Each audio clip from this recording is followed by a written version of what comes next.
ใดเสียสละวางให้เป็นทานไปแล้วนั้นก็อย่าได้ปลุกได้แห่งไปแค่ทานถือกาหาปานานิอันว่าเงินคำแก้วเห็นเสื้อผ้าอาภรณ์เหล่านั้นก็จงทุ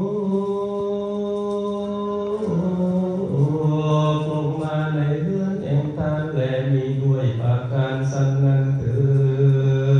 ด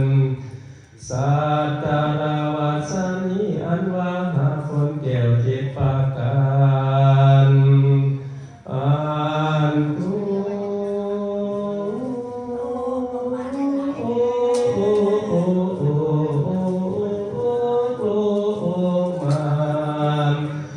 เต็มมันเต็มเนื้อของจามุนและสัทธาและมีด้วยปากการสันนันเถิ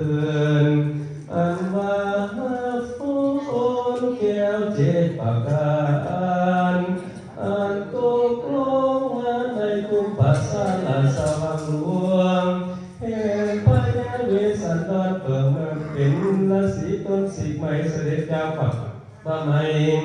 เข้ามาเมืองในวันนั้นและมีด้วยประการสันใดอันว่าฝนแก้วเจ็ดประการเจ้าคือแก้วปัทมาเลื่อมเลือตาแก้วพิลังพูนพูงแก้วปะพานิแสงเรืองมุงแก้วมณีพุงราศมีแก้วพิทุนนิทามาแก้ววสีลาลาอภาแก้วมุกดาเงิ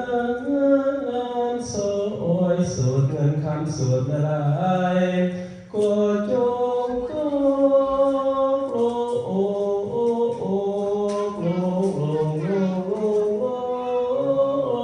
มา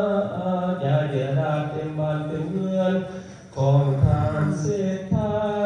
สีสุปันและนางมีดาวันวงสาม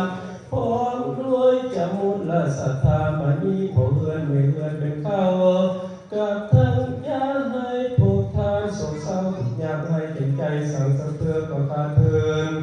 เทศนาปาลิโยในเมื่อแล้วบทสาธรรมเทศนาขอให้เจ้ามุลสัทธามานีทานเศรษฐาสีสุปัน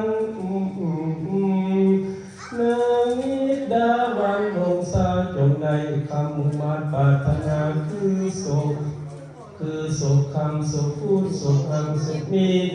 สุขเป็นเศรษฐีมหาเศรษฐีมั่งมีเงินล้านสุขลับมันแต่เงินแต่คำนี้ที่ตั้งก็เสด็จก็ละบวนสมควรเท่านี้